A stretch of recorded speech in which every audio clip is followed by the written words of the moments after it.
Hey guys, welcome back. Unpopular opinions in Pokemon number 8. Got quite a few to ream through here, so we'll try and move it along. Polytoad666 says, strong possibility this has been posted already in this thread, but Burbank City and Burbank City Pokemart are collectively a total cesspool and have been fucking horrible for the hobby. Excuse my language. The shift away from forum communities, Pokegym, Hey Trainer, etc., toward Facebook groups and paywalled article sites absolutely murdered my interest in competitive Pokemon and for a long time collecting. Maintaining browsing trade threads on the Pokegym was just a total blast. Buy, sell threads on Burbank get buried 90% of the time unless you're unloading shit at 50% under market to vulture flippers. Shit sucks. Going to turn my phone off. At least the notifications. Yeah, so I mean, a lot of the Facebook groups are pretty toxic, pretty awful. It's new people, semi-new people giving each other shit for no reason. Burbank is kind of pretty bad. Recently banned from there, so maybe I'm a little bit biased. I'm gonna say that was probably to do with the fact that I made the Caribou video, and maybe there's a mod there that is a Caribou fan and didn't like my take. I don't know, Facebook groups in general, it's nice to not pay eBay fees, but at the same time, the extra hassle that you deal with, for the most part when selling or buying or anything like that. Not to mention most of them are riddled with illegal gambling, razzle-dazzle, make waffles. So, I don't know. For the most part, I try to stay away from it. Smaller groups are usually better. I think that's kind of the takeaway for anything. Once you get into a larger group, you see more of that nonsense that isn't worth your time. So, all right. Bulgogi. I don't know if I'm pronouncing that right. If I'm not, my apologies. Any set that contains over 150 cards is too big. What's the point in having like 20 secret rares? There should be no more than like 4. What's next? A secret mega VMAX Shining Gold Star Charizard. It's too much, man. I don't like having the same card repeated itself in a single. Okay, so maybe we'll over that first point. I like the larger sets, personally, just because when you're opening, at least it's nice to see a really good variety. You don't end up with the same cards over and over again like you do in some of the subsets, which are too small, in my opinion. But it all depends what you're going for. The small sets with a lot of hard-to-pull cards are the worst, because then you're seeing those same cards and just hoping you pull that one slot in the rare slot, something that you don't have already. So something like a Hidden Fates, I think, is bad for that, just because the first cards in the set, even though there's a lot of nice cards in Hidden Fates in terms of the commons, uncommons, and even the holos get really repetitive, because you're just looking for shining cards at that point. And yeah, I don't know. I think a set should be close to 360 cards, which is ideal for the 360 card binders. I think that's the sweet spot, getting close to that, and then with variants and anything like that, to fill out at least the majority of that 360 card binder would be, I think, the ideal size with the frequency of how often things are released. Some people might disagree, and I guess it depends on how you're collecting. So I don't like having the same card repeating itself in a single set, e.g. Blastoise, Mega Blastoise, Secret Mega Blastoise. So the purpose behind this with the variants, and I kind of agree that they shouldn't have as many as they do have, at least it's not as many chase variants, but it is nice to have a regular version which is affordable for players or anything like that, and then also something that you can chase with the same, essentially the same card, but a blingier version or a chase version of that, which is fine. I think currently it's too much with the hyper and secret and well, I guess there's just a hyper and the alternate art. I think they probably should have retired the hyper rainbow rares and just gone into alternate arts with Sword and Shield. Leave Sun and Moon with the rainbows, and move on. But unfortunately, they didn't. They just doubled down on it with the full art trainers now having the full art and the hyper, which I think that's probably the worst offender, because it kind of ruins the specialness of that chase. So there's some people that want the hyper, some people that want the full art, but I think even the full art trainers ended up being more popular than the rainbow ones, which they're basically the same card with a recolor. There should be no more than 2 duplicates in a set, and there should be some variety. This is another reason I like WotC sets, though to be honest, I'm not a fan of including a non-holo and a holo of the same card in the same set. I don't mind duplicates that are really different, e.g. serving Pikachu playing football, etc. So I really like when there's multiple of the same Pokemon in the set, different artworks. It sort of adds more of something on the side of the TCG, where you would be choosing one over the other. Maybe it has more HP, maybe it has an ability that you can use, maybe for whatever reason. Maybe it has an attack that lets you search out other Pokemon or lets you draw a card, so you decide to use that one over the other. I think that variety is nice, and just extra choices. So I don't think it's necessarily bad that there's multiple of the same Pokemon, especially in the non-holo slots. Gives a variety of artwork as well. So, do I think there should be more variety of Pokemon used? I think they're doing a pretty good job of that recently. But, yeah, there's definitely the favorites that get printing after printing. Card Games 12345 says, first edition is overrated. It's like buying something really expensive just for the brand, logo, or name. It's exactly the same as Unlimited, but it has the first edition stamp. So in base set, it's not the same as Unlimited because it doesn't have the shadow and the colors, and I think the font is slightly different as well. So it's not, I don't know, it's not really brand, logo, or name. It's more just adding a rarity to something. Even if you're talking about like first edition Jungle versus Jungle, where it is the same card with a stamp, it's more to do with the fact that it's like an exclusive or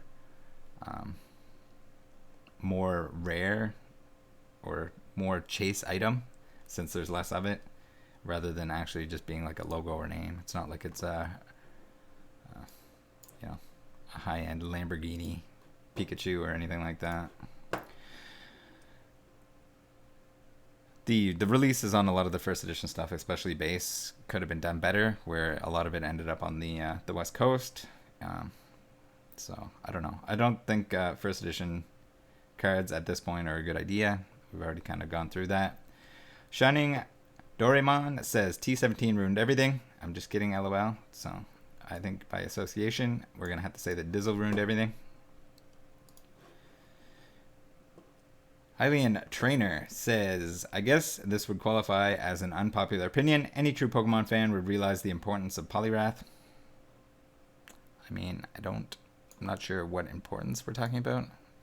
I guess all the Pokemon are important in their own special way. I think Poliwrath played a pretty big role in the anime and in the Pokemon Adventures manga, I think, as well, if I can remember back. Would it be the same without Poliwrath? Maybe. It's like going back in time and sneezing on a mosquito. D. Bruce says, PSA is run by aliens and I have proof. Alright, still waiting for the proof. Dragonite Man says, I think that Plastex is overrated. I don't know if this is supposed to be a jab at PFM, but for those who don't know, PFM is sponsored by Plastex, which is an abrasive lotion that you can put on your your graded card slabs to remove scratches or headlights, whichever one you need to get done. Fairway Island, it's okay to own cards graded by companies other than PSA. I agree. I think it's also okay to own cards that are not graded. Vehicular Menace says, I don't like base set. Art was too bland for my taste, which I know is highly unpopular, so please don't cart me to death for it. Yeah, I mean, it is bland, but that's kind of where everything started out. WotC in general is pretty much like that. A lot of the original cards or the early days until we got into, I would argue, even, I mean, the gym sets got a little bit more going on, but until we got into the E-series stuff like Expedition, I think a lot of the artwork was pretty bland up until then. It was just basic, and that's probably what the requisite was for all the cards. So once you start seeing backgrounds and stuff that pop off and stuff done by the same artist in the same set and more of I guess a variety of artists, is kind of where the artwork game really bumped up. And I think these days it's even better than it has been ever. So keep in mind, a lot of the same artists, as I mentioned, that did the older stuff that are doing newer stuff, and I think there's just way more put into the newer stuff. It's not necessarily that the skill level of those artists has improved, which I'm sure it has. I can't imagine over the years that they haven't become more dynamic and better at their craft, but I'm sure it doesn't hurt. All right, Muck says, there's absolutely nothing wrong with boring animal-like Pokemon designs like Seal and Dugong, a slightly bigger Seal with a horn. At least they make sense from a biological perspective, meaning they have a mouth and sensory organs and can live without any supernatural ghost possessing them, and they can move without defying the laws of physics. There are way too many hovering Pokemon. Yeah, well, you probably would not like Rotom, since it just goes into everything. Electronic, at least. I take that over the damn ice cream cone Pokemon any day. So, yeah, it's kind of interesting to see Pokemon that are essentially just animals versus Pokemon that are everyday items and food and stuff like that. I think they all sort of had their place, and when stuff comes out, it's certainly a shock to the system for even the most diehard Pokemon fan, but over time you just kind of sort of have to accept the fact that there are going to be items that are Pokemon. Sometimes your ice cream is a Pokemon. Professor Chaos says, Mr. Mime is one of my 3 favorite Pokemon ever. This has become slightly less unpopular thanks to Detective Pikachu, but I am a day one Mr. Mime fan. Yeah, I'd say there was definitely Mr. Mime fans prior to that, but I'm sure the Detective Pikachu movie did not hurt that popularity. I'd say still unpopular, regardless. Assuming video game stuff counts, I don't think legendary mythical Pokemon should be obtainable via catching or events. I think they should be an important part of the story. Maybe you can do something to help them, or they help you, or whatever. Then y'all respectively battle. They give a smile and wink, and you get your dex entry, so you always remember that fateful encounter. You can't call a Pokemon legendary or mythical if literally any 10-year-old can capture and enslave them. Aside from that lore perspective, they also make competitive play super lame. So I think the answer for that is just don't use them in competitive play. Same with anything that ends up being busted, I guess. So maybe blame competitive play for that. If there isn't enough going on with legendaries excluded. I think the ability to catch them, if you wanted to stay true to the anime or something like that, where they're like unobtainable or there's only one, then I guess you could play that way if you really wanted to. I think the rarity and the fact that you have to do something with the story usually to attain these Pokemon, and usually you have to choose one or the other depending on your version and everything else, makes them kind of exclusive enough. Not to mention the fact that they're usually very difficult to capture.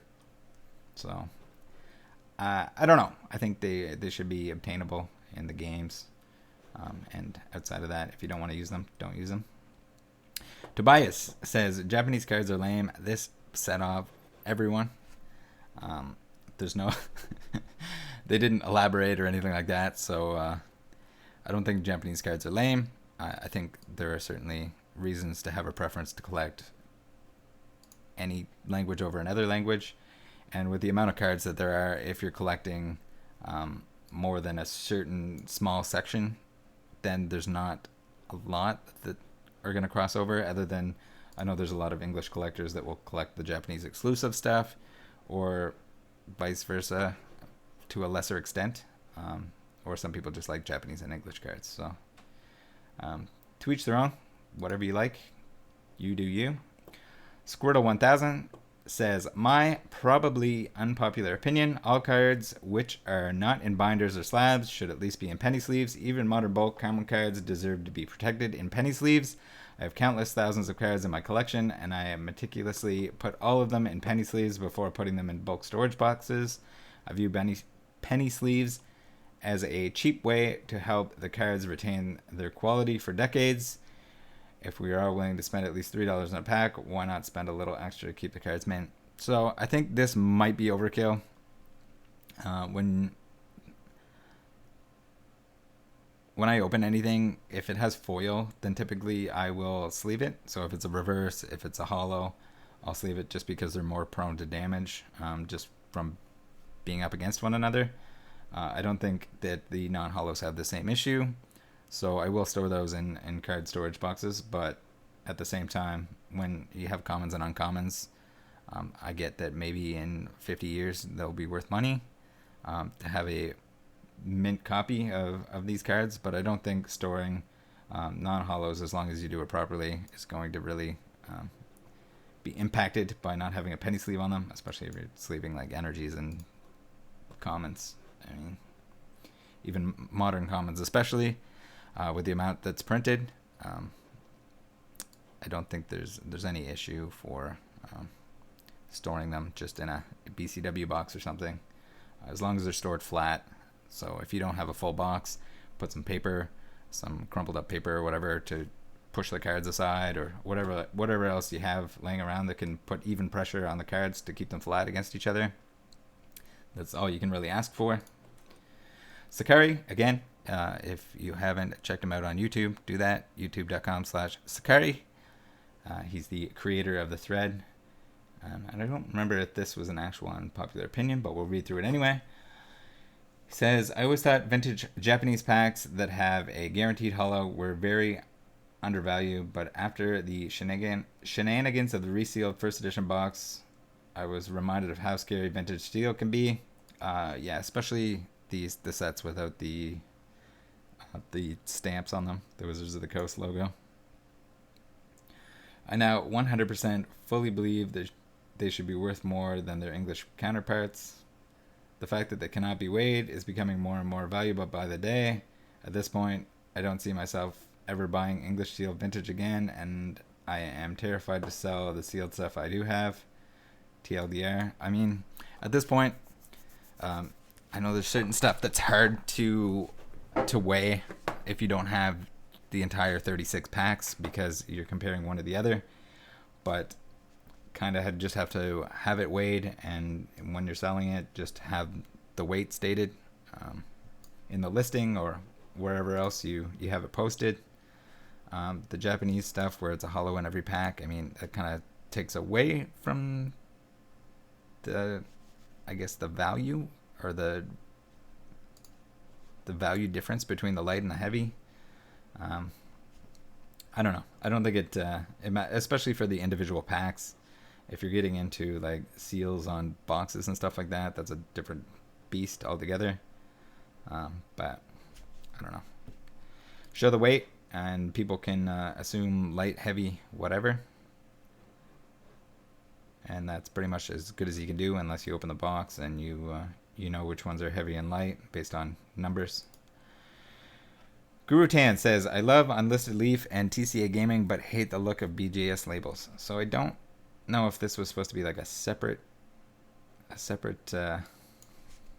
thought, or if TCA and Unlisted Leaf have anything to do with BGS.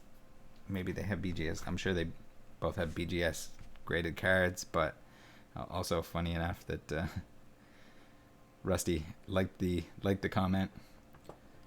But yeah, I think they both have their place. I enjoy TCA Gaming a lot more, but it's different demographics. If you're looking for hype openings, you got Unlisted Leaf. If you're looking for more knowledge-based, informative and historical stuff, then TCA Gaming's probably your guy. BGS labels, I don't really care. Labels are labels. Muck says Expedition has actually the best selection of Pokemon for the holo cards and the best holo artworks on average out of the 3 WotC E series sets. If it only had some crystal types, it would surely be just as, if not more popular than the other two. I love them all, but Expedition doesn't deserve to be neglected. So, I mean, I like all 3 sets. I think the artwork in all 3 sets is great. I don't know. I don't know if I would pick Expedition over the other 2. I don't know what my order is, but all 3 sets are great. I think the artwork on all 3 is out of this world, and I really like the unique e-reader card frames, even though that's a sort of a controversial and or unpopular opinion. I don't know. It's probably 50-50. There's a lot of people that hate it, and a lot of people that like the e-reader frames. Just the same way that a lot of people like or dislike the yellow borders on English cards. Tobias says 4th print cards are lame. I mean, it's lame in terms of it's sort of the same thing, but it's kind of neat that there's a different date on the bottom. Also, the hunt for these is certainly a challenge.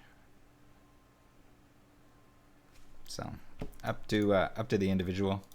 They're pretty much the same cards, different dates. If you're looking for a challenge and you're a super completionist, then it's probably a good thing in your opinion. Karma says legendary collection cards are lame and look like Orica fan-made proxies. So these again, another like it, dislike it, legendary collection reverses. I don't know. I think they're sort of a piece of history, especially in terms of after that how they led into having reverses in your E-series sets and all the way up until modern days. So maybe without legendary collection we wouldn't have reverses at this point in time. Hard to say. Guru Tan says Charizard isn't very cool. I agree. Charizard's overrated, but I mean, he's still a cool Pokemon. Gengar Guy says, I'm fine with selling on eBay and don't mind the trade-off of high fees for the convenience of selling. So I don't think it's necessarily more convenient, other than the fact that dealing with people on local classifieds or Facebook is a little bit more effort. Listing and stuff like that is certainly not easier to do on eBay than it is to put your stuff up on Facebook or wherever else. I think the biggest thing with the fees, the biggest trade-off with eBay is the fact that it's very hard to get that much exposure on your items. Short of going on eBay, there's nothing that's going to match that. Even the big auction houses like PWCC will sell on eBay because for someone that has that many eyes on their auctions, they still see the value in selling stuff on eBay because that's where everyone shops for collectibles for the most part. So doesn't get any better than that. Yes, fees suck, but that's what you got to do. Poker Crazy says e-reader artwork is the best. I agree. I don't know if it's the best, but I would say that it was a huge jump in artwork quality at that point. Sun and Moon are the worst Pokemon games. They were brutally easy, but I still really like Sun and Moon, so maybe that's why I like the games, is just I like the characters and just Sun and Moon in general. A lot of the Pokemon also are amongst my favorites, so... Professor Steven says, despite Sabo Grookey and Scorbunny being amongst the best starters we've had, Rillaboom, Inteleon, and Cinderace are amongst the worst Stage 2 starters we've had. So, I'm not really a starter fan in general. But yeah, I would say maybe some of my least favorite. I think even the baby starters, all the way up to the Stage 2, the basics to the Stage 2. Definitely not my favorite, although I hardly ever, when playing a game, end up keeping my starter. I don't know what it is. Maybe I want to be like a hipster when I play the game, and I want to use Pokemon that everyone else isn't using. All right, 4-star TCG says Steam Siege is a really great set. Beautiful Mitsuhiro, Arita, secret rares, shiny Pokemon. What more could you ask for? Yeah, I agree. I think this has come up.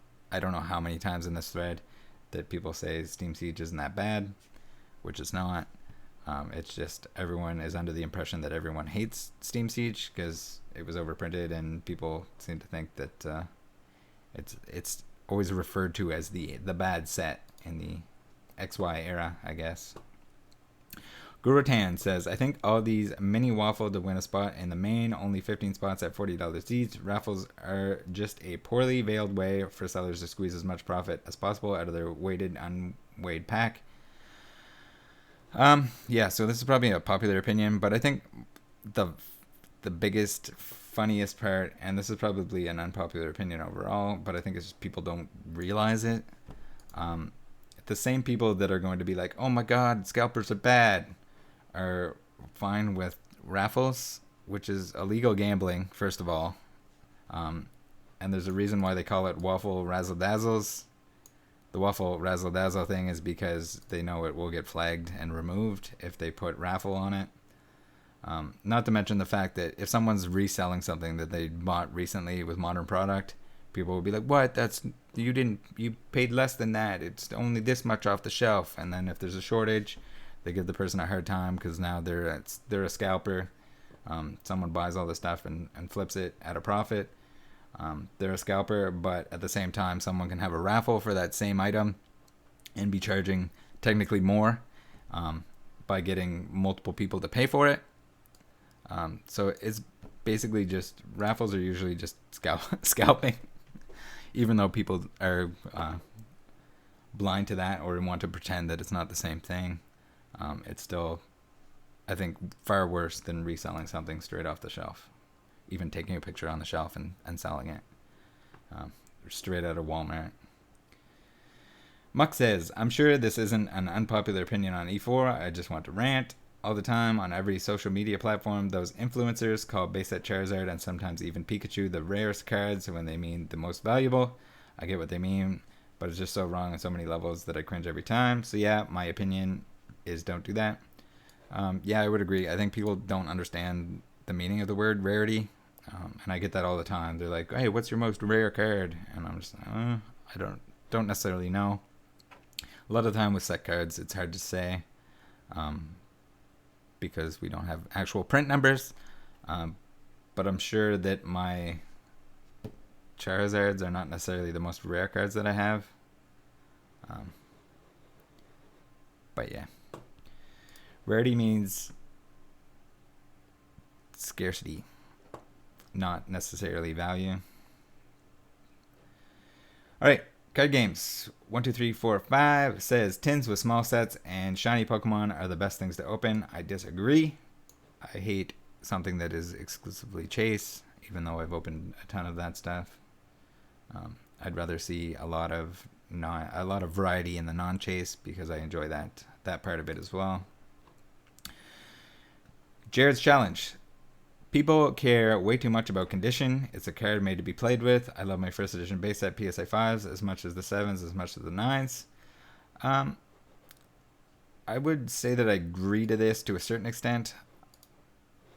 I don't really care if I had an 8, 9, or 10, and if it wasn't in a slab.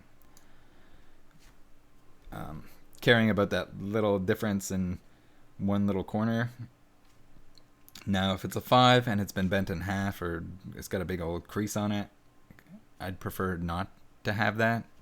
And I get that they're supposed to be played with, and some people it probably wouldn't bother them, but I try to stay away from that stuff. As long as it aesthetically looks like it could have come out of a pack, I'm probably okay with that. Other than recent stuff, which has been bent and scratched and flipped upside down and crinkle cut. Usual stuff that comes out of a pack that looks normal is my sort of minimum condition that I'm seeking out for my sets. TFGH says, I don't like seeing multiple Pokemon in the art for cards. I think it pulls focus away from the Pokemon the card is meant to be of. I think the exact opposite. I love as many Pokemon as possible. I love trainers with Pokemon in the background. Pokemon interacting with each other. Usually when the card is of a Pokemon, they're the main focus anyway, but then the other Pokemon there just kind of add value in my opinion. So I definitely 100% disagree with this. AJ84 has 75 things for us here, so we'll try and ream through them. Japanese cards are a waste of time. Disagree. Collect what you like. Almost every full art card looks awful. Disagree. Pokemon cards are still undervalued looking at population reports. I also disagree with this because, I mean, it all depends on how much demand there is for it. Population report can eat a fat one if people don't care if the card's graded or if it's graded by a certain company. The market will decide what it's worth. Pokemon Company does not know how to market or maximize their TCG company. I think they're doing a pretty good job, but there's certainly some stuff that makes me shake my head. Charizard is super popular because most Pokemon suck, very few standouts. I disagree. I think it's just Fire Lizard, and it was like the OG. He got so much attention in the anime. He was always like the most powerful. He had the largest attack when base set came out.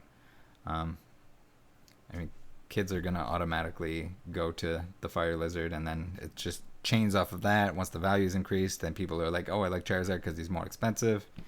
And it just snowballs into Charizard being the superpower that he is today. No employed adult is in it purely as a hobby for themselves. I would disagree. I don't know where that's coming from. People collecting all PSA grades for the same card have lost their minds. I would 100% agree with that. I don't see it. At that point, you're collecting PSA grades and not necessarily a card. Nobody cares about fourth print. There will never be a serious market for it. I mean, people said the same thing about Shadowless, and I mean, maybe that's not the best example because a lot of people don't care about it, but at the same time, it's still a historic part and a variant that is certainly better than a lot of other variants that people collect. I would say more important than gray stamps and things like that. All the popular Pokemon TCG internet personalities are flippers and criticize others for it. I mean, everyone that's involved in the Pokemon TCG in general is typically going to have to sell stuff or give stuff away or something at some point. Because if you just continuously acquire things, it gets to be pretty cumbersome. And why not put the stuff that you don't want to actually collect back into the market for others to enjoy? And for maybe you want to accomplish some other goals with that money that you got from that money made off of selling your extra stuff. Fully grown YouTubers need to stop posing for pictures with their mouths wide open and pasting them beside a random Pokemon product. I try not to do that. It's boring watching people open booster packs again and again. Yeah, I agree. Some people love to watch people open Pokemon cards, and others would rather do it themselves. Some people want to watch a little bit. Some people want to watch it until their eyes bleed. So again, that's if you don't want to watch it, don't watch it. Pokemon TCG was on the decline already, but basically died in the WotC era because nobody knew who the new Pokemon were and or didn't care for them. They started putting them on the displays and boosters as well. I don't know if this is in reference to like Gen 2 coming out, and I don't know. I think that was just like you couldn't match 1999 Pokemon and it had to come down at some point.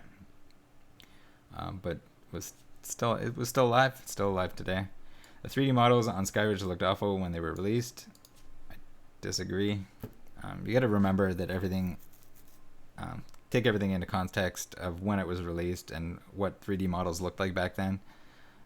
And just kind of keep in consideration that it's take into consideration that it's part of the history, and maybe you didn't like them when they were released, I guess, but I think most people did. Most WotC kids never played the game and never will. I'm assuming you mean the TCG, and yeah, most people will never play the TCG. It's Pokemon is definitely more collector based than it is player based, and it's good that there's both, but enjoy it the way that you want to enjoy it. I would recommend that people try it out if they haven't. You can easily go onto PTCGO and go through the tutorial and at least have an understanding and maybe a separate or better appreciation for a lot of the cards that are coming out. All right, Voltagic. Not sure how to pronounce that. When offering CGC cards, sellers should stop putting PSA and BGS in the titles of these listings. I would say that this is probably, at least on efour, a popular opinion. But the thing is, PSA and BGS are probably the first thing people are going to search for. So, of course, people selling other graded things are going to add that to their title to get more hits on their listings. So, not much you can do there. Bizzer says, Steam Siege really isn't that bad, coming from someone that likes looking through artwork more than anything. I'm the same way. And, yeah, so another Steam Siege isn't bad. I think the conclusion is that maybe is a popular opinion. Collector says, having lots of trainer rares in a set is a good thing. It builds excitement. Pulling a Blastoise after churning through Devolution sprays and Pokemon breeders is a rush. I'm going to disagree on this. As a child who didn't get a ton of packs and didn't have the opportunity to like pull all those trainers and then still pull a holo or anything like that, when you're only getting a pack or two as a child, it is nice to not get a trainer rare. Although some of the trainer rares and some of the holo trainers are pretty cool these days. So, got 006. Haunter and Ghastly are more spooky than Gengar. I would probably agree. I don't know if Ghastly is more spooky than Gengar, but I would say Haunter's probably the most spookiest. Shadowless says, not entirely sure if that is really an unpopular opinion, but given the fact that I'm a WotC collector myself and basically only know other WotC collectors that don't think the same, Sun and Moon era had some of the best looking chase cards ever. I agree, especially in the end where they had the alternate arts, and we're seeing more of those now. I think those are the greatest thing that came out of Modern in a long time. Vampire X says, I'm one of the few that love E-Series. I don't think that is the case. Muck says, French Pokemon cards have the best names. I kind of disagree with this. And it's funny enough, in Canada here, most of the French-speaking Canadians also do not want the French cards, but that could be largely due to value or accessibility, even there. I can't imagine how hard it would be to complete these modern sets in French, just where the marketplaces would be so small compared to the English side of things, and probably has just as many cards, as far as I'm aware. Dilbert says, as a mostly raw WotC collector, I don't like seeing new auctions of what look to be mint cards. I will definitely be outbid on those ones. So yeah, you got to be a little bit careful there, because there's a lot of people that are looking for these mint cards, these mint raw cards, as an opportunity to send them in for grading.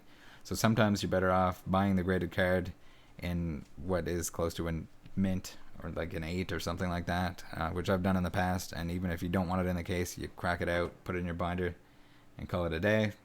Sometimes more cost effective that way than buying the actual near mint card, which is probably going to be in worse condition. Niman says Steam Siege isn't bad. Yeah, Steam Siege is not bad. Popular opinion. Shining Doraemon says, probably a popular opinion, but wouldn't it be cool if each gen had its own gym set? Imagine Clay's Crocodile or Wallace's Melodic. I agree. I think this would be super awesome. I was very disappointed that the character rares did not continue on after Cosmic Eclipse. And I would love to see a full set of those. Even if maybe you'd have like Clay's Crocodile or whatever at the top, and it would be in character rare sort of artwork form. Morglis says, don't really have much context if this is unpopular or not, but I don't really get the hype for Gold Star cards. Seems a bit overrated to me, but that's just my opinion. I think Gold Stars are pretty great, in my opinion. it's cool that that was the sort of the gimmick for the era. Also, the rarity of them is why a lot of people really like them. The artworks are cool where they're coming out of the box a little bit. I don't know. It's if it's not for you, it's not for you. But I think they're pretty awesome. All right, Nish says base 2 is better than base because Cosmos is the best holo pattern Pokemon has ever released. To me, I don't really care all that much about the holo pattern. I think some holo patterns work better with certain artworks, but at the same time, I focus more on the artworks themselves than the holo pattern in the background. Although I think maybe in the older cards this was more important because there was much more holo and less going on in the background. So to have something going on in the background would be the holo pattern itself. King Boo 64 says amazing rares look better in English. I don't know if I prefer one over the other. Obviously I have the English ones because I collect English, but I don't know. I think my unpopular opinion on this would probably be that I don't think amazing rares are all that amazing. A lot of people were super excited about them, but I don't know. They're nice, but I think I like the prisms even more than I like the amazing rares, and there was much less hype around those. All right, last one. KMW says Magneton has a more interesting design than Charizard. I think that the Pokemon Company might agree with you on that one because there were so many Magnetons back in the old days. Maybe even more than Charizard's, although both of them got a lot of artworks, a lot of cards, so it's hard to say. Thanks for tuning in, guys. See you in the next one.